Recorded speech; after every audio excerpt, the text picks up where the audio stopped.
I was walking through the sacred olive grove near the temple when everything changed. The afternoon sun cast long shadows between the ancient trees, and the warm breeze carried the scent of wild herbs from the hillside. I had come here seeking solitude, tired of the constant demands of city life and the endless debates in the marketplace. But solitude was not what I found. The first sign of trouble was the unnatural silence. Birds stopped singing. Insects ceased their buzzing. Even the wind seemed to hold its breath. Then I heard it, a hissing sound that made my blood freeze. I turned around and saw them emerging from the shadows. 3 creatures unlike anything I had witnessed before. Their bodies were covered in dark green scales that reflected the fading light, and their eyes glowed with an amber fire that spoke of ancient intelligence and malicious intent. These were not the monsters described in the old stories my grandmother told by the fireside.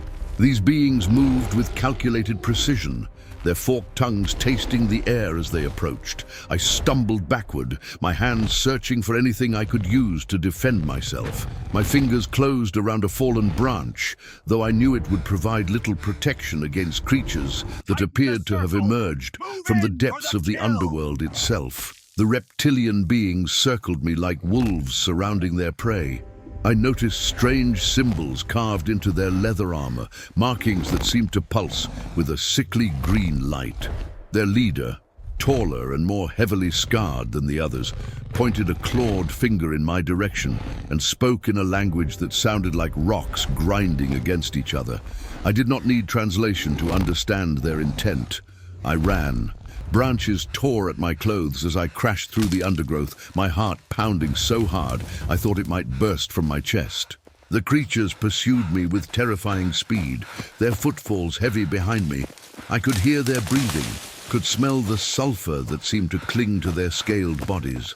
The sacred grove that had offered peace moments ago had transformed into a nightmare maze, where every shadow concealed potential death. Just when my strength was failing and my legs felt ready to collapse beneath me, I burst into a clearing, and there she stood.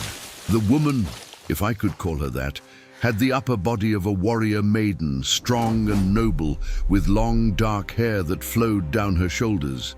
But where her waist should have ended, the powerful body of a horse began, its coat the color of burnished bronze in the fading sunlight.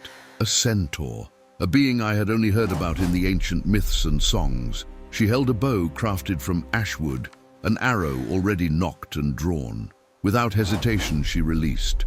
The arrow sang through the air and struck the lead reptilian in the shoulder, causing it to roar in pain and fury. She fired again and again, each shot finding its mark with impossible precision.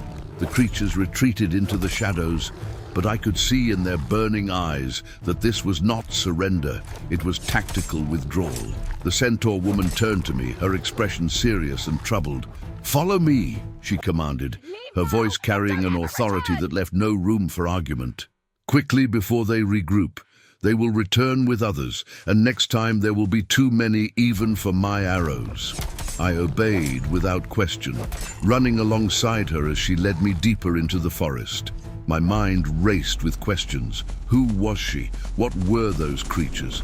And why had they targeted me, an ordinary person seeking nothing more than quiet contemplation? But I saved my questions for later. Survival came first. We moved swiftly through paths only she seemed to know, leaving the clearing and the hissing threats of our pursuers far behind us. We traveled for what felt like hours until we reached a hidden canyon where steep rock walls provided natural fortification. A small waterfall fed a clear pool, and ancient pine trees grew at impossible angles from cracks in the stone. The centaur woman finally stopped, allowing me to catch my breath. My lungs burned and my legs trembled with exhaustion, but we were alive. "Who are you?" I asked between gasping breaths, leaning against a moss-covered boulder.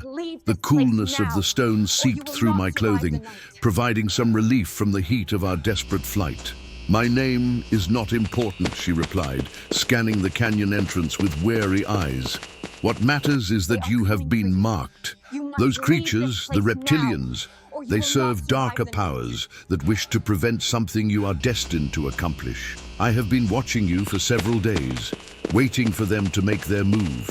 Her words made no sense. I was nobody special, no hero from the old tales. I possessed no great strength or wisdom. I lived a simple life, tending my small plot of land and occasionally selling pottery in the market. Why would ancient forces concern themselves with someone like me? The Centaur woman began gathering dead wood for a fire. The gods move in mysterious ways, she said, as if reading my thoughts. You may not understand your importance now, but the Reptilians know. They have been sent to eliminate you before you can fulfill your purpose. That is all I can tell you. As darkness fell over the canyon, she built a fire, and we sat in uncomfortable silence. I studied her in the flickering firelight, noting the scars that marked her human torso and the powerful muscles that rippled beneath her horse body. She was a warrior who had seen many battles, but something in her eyes spoke of worry, perhaps even fear. You said you saved me from the Reptilians, I ventured carefully, but earlier you mentioned that your help put me in even greater danger. What did you mean? She was quiet for a long moment, staring into the flames. When she finally spoke, her voice was heavy with regret. By interfering, I have set other events in motion. There are ancient laws, agreements made long ago between different powers that rule various domains. When I killed those Reptilian scouts, I violated a treaty. Now both sides will be hunting you, the Reptilians because of their original mission, and the others because you have become evidence of a broken accord. My stomach tightened with dread. What others? Who else is coming? Forces that make the Reptilians seem like minor annoyances, she said grimly. Creatures that dwell in the spaces between light and shadow.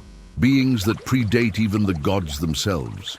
They maintain balance through strict neutrality, and they punish violations with absolute severity. My actions have painted a target on both of us.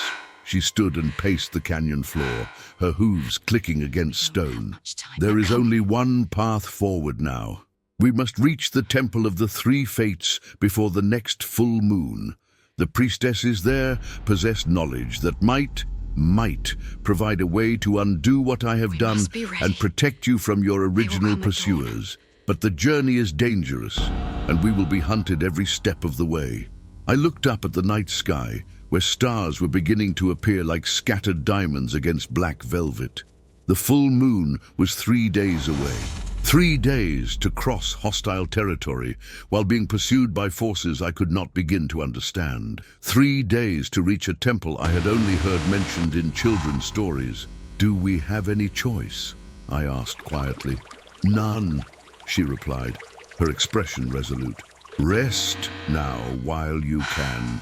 We leave before dawn, and there will be little time for sleep in the days ahead. The hunt has already begun, and our enemies do not tire as mortals do. I lay down near the fire, pulling my torn cloak around me for warmth. Sleep seemed impossible, with fear gnawing at my insides, but exhaustion proved stronger than terror. My last waking thought was a simple prayer to any gods who might be listening. Let me survive long enough to understand why my ordinary life had suddenly become entangled with ancient powers and deadly secrets. The fire crackled softly, and the Centaur woman stood watch, her bow ready, her eyes scanning the darkness for the dangers she knew were coming.